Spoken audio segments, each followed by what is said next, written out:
What's going on? Don't revive me, bro. It's in the works, and this is my very first video on this channel, and I'm really super excited to be bringing you guys my patch impressions because I have been waiting a super long time for this patch, and I know many of you probably have felt the same way, but there seem to be a lot of mixed opinions on it. A lot of people don't like the new suppression mechanic.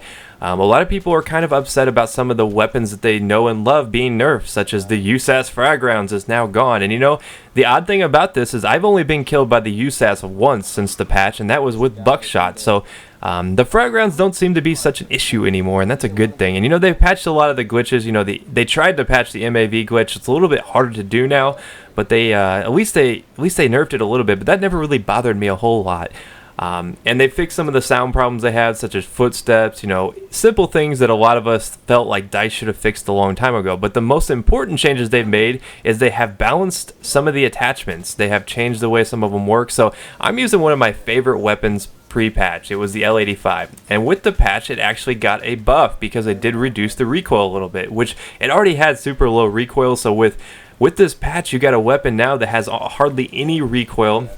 It fires at a very moderate rate of fire, therefore it kind of has like it's really kind of a plodding pace. It's really easy to stay on target at longer ranges, and I found that that's one of the best weapons post-patch. So comboing that with its low recoil and the heavy barrel, because the heavy barrel reduces the vertical or increases the vertical recoil a little bit, and it does use that match ammo, which kind of gives you a better medium range weapon. I found the L85 is one of the most powerful choices you could have post-patch. So if you haven't tried it out with the heavy barrel, try it out. But I will warn you that the heavy barrel now does penalize you from the hip, so keep that in mind. Another thing they seem to have changed, or they have changed, is the sniping mechanics. And if you've ever followed me on my main channel, which I don't know if you guys do, but you'll know that I love to do my share of recon. I like being a frontline sniper and playing the objective with the bolt actions, and DICE has actually given us a new hitbox in the upper chest that you now have the potential to get a one-shot kill within 15 meters. And a lot of people were kind of upset by that. They thought that it was going to ruin snipers and make it so that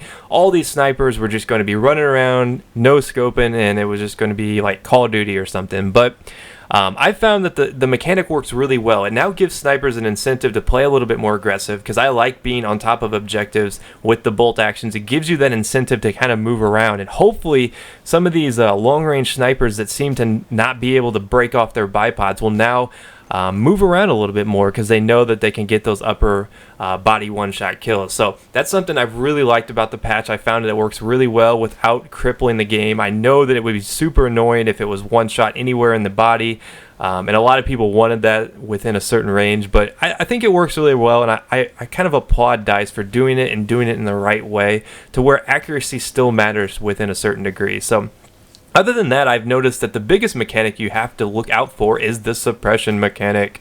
And yes, I've been waiting to the end of the video to kind of talk about this, because this is the thing that everybody's criticizing in this game, is the suppression mechanic. And if you're a sniper, you've found that it's probably a lot harder to snipe while being suppressed, if not nearly impossible.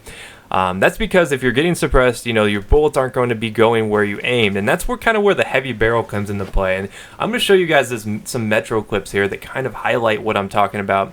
And this right here is what I consider my favorite post-patch class, which is the 74M with foregrip and heavy barrel. Now I will point out, having foregrip and heavy barrel on is going to really penalize you on hip fire. So if you fire from the hip a lot, this might not be the best setup. You might want to take off foregrip and just have on the heavy barrel. It's really up to you. It really comes down to preference. But I found that heavy barrel is so important now. You really have to have it on in certain situations where you know you're going to get suppressed, because that aim fire is going to bail you out of a lot of situations. Because if you're an accurate shooter, the heavy barrel really helps you while suppressed. I mean, a lot of people look at this and they're like, well, heavy barrel increases vertical recoil. It was pretty useless before the patch. Why would I want to use it now? Well, DICE has kind of reduced that vertical recoil, and they kind of compromise on that. They did penalize it on the hip fire, like I mentioned, but having the heavy barrel on in a gunfight where someone's shooting at you and you get the second shot and you're suppressed is really going to make a difference, because that aim fire is it's nice to have it on your side, to say the least. So try out this class right here. I found it works really well if you're having problems hitting people. The AK-74M with heavy barrel works wonders. It's actually probably my favorite post-patch weapon right now, with the L85 being my second. So overall, the patch is pretty positive in my eyes. A lot of people have looked at it with a negative view.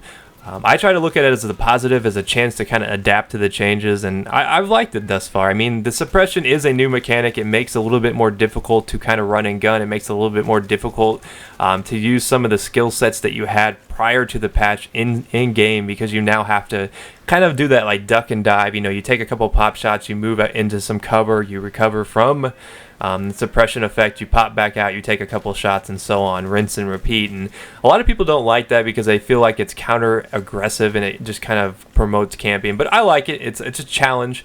Overall, I'm pretty satisfied with the patch. There's a few things, like I said, that I would like them to address in the future, maybe tone back the suppression a little bit, but overall, I am a would buy again customer. But hope you guys enjoyed this. If you want to check out any other Battlefield 3 content, be sure to come over to my channel, and I will see you guys later. Peace.